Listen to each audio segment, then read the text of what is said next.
ईश्वर कौन है, क्या करता है, ये जानने की जिज्ञासा हर व्यक्ति में है। हर कोई ये जानना चाहता है कि इस जगत को चलाने वाला कौन है, लेकिन हर जगह इससे जुड़े अलग अलग जवाब मौजूद रहते हैं। किसी के अनुसार इस सृष्टि को ब्रह्मा चला रहे हैं, तो किसी के अनुसार प्रकृति, तो किसी के अनुसार ईश्वर। अगर इस सृष्टि को ईश्वर चला रहे हैं, तो आखिर उनका स्वरूप कैसा है, ईश्वर कौन है, इस बारे में जानकारी देने का प्रयास आज इस वीडियो में हमने किया है। इस जानकारी के लिए वीडियो में हमारे साथ अंत तक बने रहिएगा, जिससे कि आपको सही और सटीक जानकारी प्राप्त हो पाए। ईश्वर के बारे में सभी सवालों के जवाब कई वेदों और शास्त्रों में दिए गए हैं, लेकिन सबसे सर्वसम्मत जवाब भगवत गीता का है। भगवत गीता में भगवान श्री कृष्ण ने अर्जुन को बताते हुए ईश्वर की अवधारणा को स्पष्ट करने का प्रयास किया है। उनकी उस व्याख्या से केवल अर्जुन को ही ईश्वर की झलक नहीं मिलती, बल्कि आज भगवत गीता मानने वाले सभी लोगों को ईश्वर को लेकर जिज्ञासा शांत होती है। हिंदू धर्म के ग्रंथ वेद में ईश्वर को ब्रह्म कहा गया है। ब्रह्म को प्रणव, सच्चिदानंद, परब्रह्म, ईश्वर, परमेश्वर और परमात्मा भी कहा जाता है। इसी कारण हिंदू धर्म को ब्रह्मवादी धर्म भी कहते हैं। इस ब्रह्म के बारे में उपनिषद, वेदांत और गीता में सार तत्व में समझाया गया है। उपनिषद और गीता के साथ ही प्रत्येक व्यक्ति को ब्रह्म सूत्र का अध्ययन करना चाहिए। दोस्तों, दुनिया के सभी धर्मों से अलग है हिंदू धर्म में ईश्वर की धारणा, जो कि बिल्कुल भी सतही नहीं है। ये ऋषियों का अनुभूत सत्य है, जांचा परखा मार्ग है। ऋषियों ने ईश्वर की कल्पना नहीं करी, बल्कि उसका अनुभव किया है और जाना है। जो जाना है वही कहा है। तो दोस्तों, चलिए जानते हैं कि हिंदू धर्म में ईश्वर के बारे में क्या कहा गया है। दोस्तों, आइए सबसे पहले जानते हैं कि ईश्वर कौन है। दोस्तों, ब्रह्म ही सत्य है, जो ना तो पुरुष है और ना ही स्त्री, वो सिर्फ ब्रह्म है। ईश्वर ना तो भगवान है, ना देवी है और ना ही देवता, और ना ही ब्रह्मा, विष्णु और महेश। ईश्वर पृथ्वी, जल, अग्नि, वायु और आकाश भी नहीं है। ईश्वर दुर्गा, राम, कृष्ण और बुद्ध भी नहीं है। ईश्वर ना तो पिता है और ना ही माता है और ना ही गुरु और ना ही कोई अन्य व्यक्ति। उसका ना कोई पिता है और ना ही कोई स्वामी, और ना वो किसी का स्वामी है। ईश्वर वो है जो समय और स्थान से प्रभावित नहीं होता है। ईश्वर ना तो धरती पर है और ना ही आकाश में, लेकिन वो सब जगह होकर भी अकेला है। सृष्टि से पहले भी वो था और सृष्टि के बाद भी वो एकमात्र ही बचेगा। ईश्वर सभी की आत्मा में है और सभी की आत्मा ईश्वर में है, लेकिन वो कभी किसी को महसूस नहीं होता। उसके लिए हमें आत्मावान होना जरूरी है। वो दूर से दूर है और पास से भी पास है। परमात्मा सर्वव्यापक है, लेकिन माया के आवरण से परमात्मा प्रतीत नहीं होती। जो भूत, भविष्य और सब में है, जो दिव्य लोक का भी अधिष्ठाता है, उस ब्रह्म को प्रणाम है, ऐसा कि ऋग्वेद में कहा गया है। अब आइए जानते हैं कि ईश्वर क्या है। ईश्वर शुद्ध प्रकाश स्वरूप है, लेकिन वो प्रकाश नहीं है। ईश्वर केवल एक है, उसके जैसा कोई दूसरा नहीं है। क्लेश, कर्म, विपाक और आशय, इन चारों से अपरामष्ट जो संबंधित नहीं है, वही पुरुष विशेष ईश्वर है। अर्थात जो बंधन में है और जो मुक्त हो गया है, वो ईश्वर नहीं है, बल्कि ईश्वर ना किसी बंधन में था, ना है और ना ही रहेगा। ईश्वर निराकार, निर्विकार और निर्विकल्प है। उसकी कोई मूर्ति नहीं बनाई जा सकती। ईश्वर अजन्मा है। जिन्होंने जन्म लिया है और जो मृत्यु को प्राप्त हो गए हैं या फिर अजर अमर हो गए हैं, वो सब ईश्वर नहीं है। ईश्वर दयालु, प्रेम पूर्ण और जगत का रखवाला है। वो सच्चिदानंद है, अर्थात सत, चित और आनंद स्वरूप है। सत का अर्थ होता है सनातन, शाश्वत, जिसका कोई प्रारंभ नहीं है और अंत भी नहीं है, ना बदलने वाला है और ना ही समाप्त होने वाला। चित्त का अर्थ होता है चेतना, विचारणा, मन और बुद्धि। चेतना से ही संसार का उद्भव हुआ है। तीसरा, इस संसार का सबसे बड़ा आकर्षण आनंद है। संसार की उत्पत्ति आनंद के लिए ही हुई है। शुद्ध आनंद की अनुभूति होना दुर्लभ होता है। ईशावास्योपनिषद में लिखा है, वो परब्रह्म अर्थात ईश्वर एकात्म भाव से और एक मन से तीव्र गति वाले हैं। वे सबके आदि, प्रारंभ तथा सबके जानने वाले हैं। इस परमात्मा को तो देवगण भी नहीं जान सकते। वो अन्य गतिवानों को स्वयं स्थिर रखते हुए भी अतिक्रमण करते हैं। उनकी शक्ति से ही वायु, जल, वर्षण इत्यादि क्रियाएं होती हैं। वे ही चलते हैं, वो स्थिर भी है।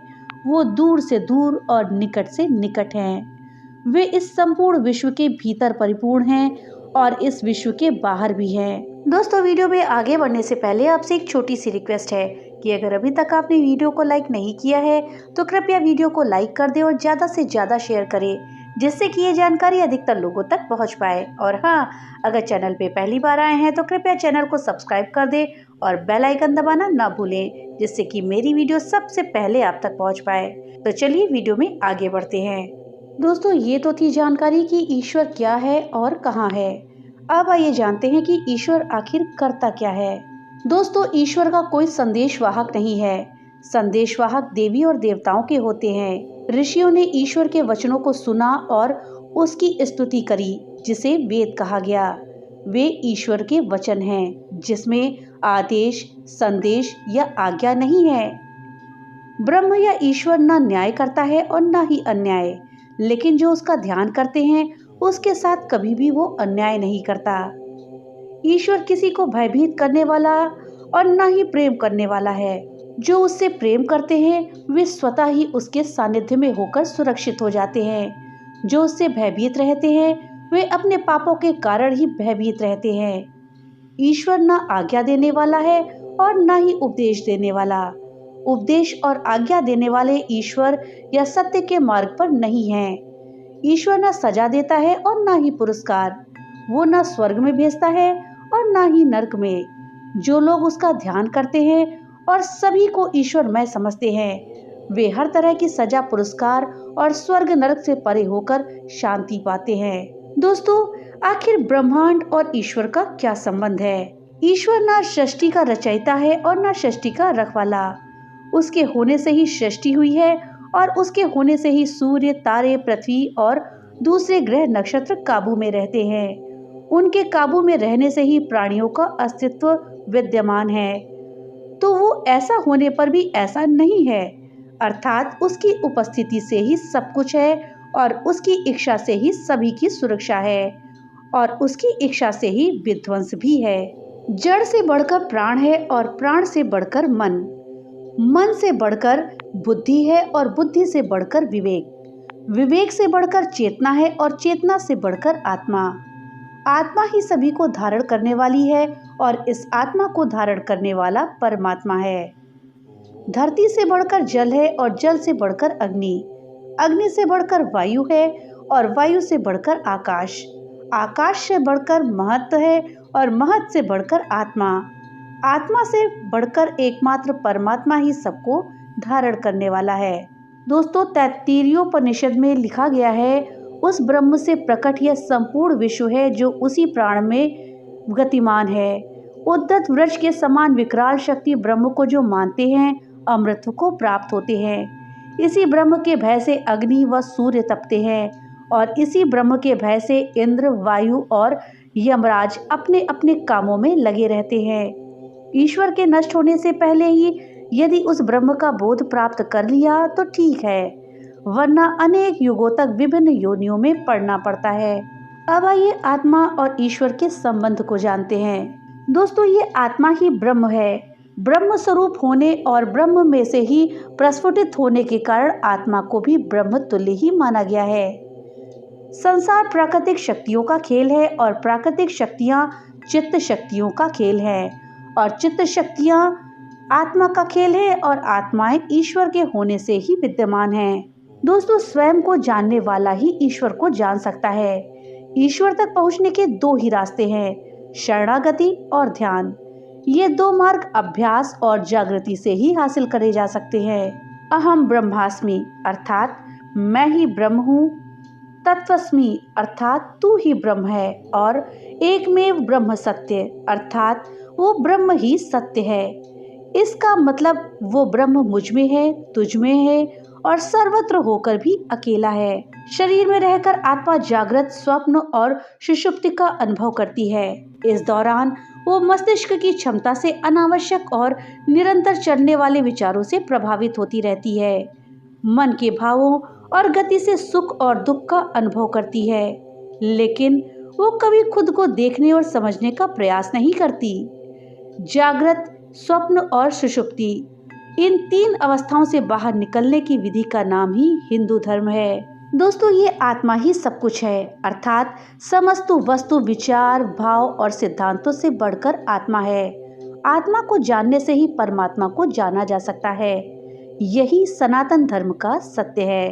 दोस्तों, चलिए जानते हैं कि भगवत गीता के अनुसार ईश्वर का वर्णन किस प्रकार से किया गया है। दोस्तों, भगवत गीता के अनुसार ईश्वर अविनाशी है, अनित्य है, अकर्ता है और अंतर्यामी है। इस चराचर जगत में वो हर जगह व्याप्त है। गीता में ओम, तत् और सत, इन शब्दों के द्वारा ईश्वर की व्याख्या की गई है। ईश्वर को ओंकार स्वरूप माना गया है। ये 3 शब्द इस सृष्टि का आधार है। गीता में ईश्वर को परम सत्य मानते हैं। ईश्वर अनादि, अजन्मा, अनंत और ज्ञान का स्वरूप है। ईश्वर विश्व की नैतिक व्यवस्था को कायम रखता है। वो जीवों को उनके कार्यों के अनुसार सुख दुख प्रदान करता है। ईश्वर कर्म नहीं करता, लेकिन ईश्वर के बिना कोई कर्म होना भी संभव नहीं। ईश्वर कर्म फलदाता है, वो सबका स्वामी है। गीता में निर्गुण ब्रह्म और सगुण ईश्वर पर अत्यंत सुंदर समन्वय वर्णित है, लेकिन सगुण ईश्वर से अधिक श्रेष्ठ निर्गुण और अव्यक्त स्वरूप को माना गया है। भगवत गीता में ईश्वर को पुरुषोत्तम की संज्ञा दी गई है। उन्हें प्रकृति और पुरुष से परे मानते हैं तथा परमात्मा या परब्रह्म कहा गया है। और वेदों में प्रकृति को श्री कृष्ण की ऊर्जा माना गया है और कहा गया है कि प्रकृति और सारे देव उनके प्रभुत्व के तहत ही काम करते हैं। प्रकृति की उत्पत्ति श्री कृष्ण से ही है। इन व्याख्याओं से लगता है कि श्री कृष्ण ही ईश्वर है और इस सृष्टि का पोषण करते हैं, लेकिन गीता में श्री कृष्ण ने यह भी कहा है कि इस सृष्टि को बनाने वाला कोई भगवान नहीं है, बल्कि यहाँ सब कुछ स्वाभाविक रूप से जन्मा है और चल रहा है। दोस्तों, गीता में सीधे तौर पर ईश्वर की व्याख्या कहीं नहीं मिलती, लेकिन श्री कृष्ण के स्वरूप की इस तरह से व्याख्या करी गई है कि वही ईश्वर मालूम पड़ते हैं। महाभारत के युद्ध क्षेत्र में श्री कृष्ण अर्जुन से अपने स्वरूप का बखान करते हुए कहते हैं, हे अर्जुन, मेरे विस्तार का कोई अंत नहीं है। मैं सभी के हृदय में स्थित उसकी आत्मा हूँ। सभी रश्मियों में सूर्य हूँ, सभी नक्षत्रों का अधिपति चंद्रमा हूँ। वेदों में सामदेव, देवों में इंद्र, इंद्रियों में मन, प्राणियों में चेतना और पर्वतों में सुमेरु पर्वत हूँ। पुरोहितों में बृहस्पति, जलाशयों में समुद्र, वृक्षों में पीपल, मनुष्यों में राजा, शास्त्रों में व्रज, गौओं में कामधेनु, सर्पों में सर्पराज, पशुओं में राजा सिंह, पक्षियों में गरुड़, मछलियों में मगर, नदियों में भगीरथी गंगा हूँ। हे अर्जुन, मैं इस संपूर्ण जगत को अपनी योग माया से धारण करके स्थिर हूँ। मेरा कोई एक स्वरूप नहीं है, बल्कि मैं कई रूपों में सब जगह हूँ। गीता में बताया गया है कि ईश्वर माया को अपने वश में रखते हैं और ईश्वर प्रकृति को अपने वश में करके इसी योग माया द्वारा प्रकट होते हैं। गीता में ईश्वर के अवतार पर भी व्याख्या करी गई है। श्री कृष्ण कहते हैं कि जब जब इस पृथ्वी पर धर्म की हानि होती है, अधर्म आगे बढ़ता है, तब तब मैं इस पृथ्वी पर अवतार लेता हूँ। तो दोस्तों, ये थी जानकारी कि ईश्वर क्या है और ये कहाँ है। साथ ही हम ईश्वर को कैसे प्राप्त कर सकते हैं। जानकारी आपको कैसी लगी हमें कमेंट बॉक्स में लिख करके जरूर बताइएगा। तो मिलते हैं अगली नई वीडियो के साथ, तब तक के लिए राधे राधे।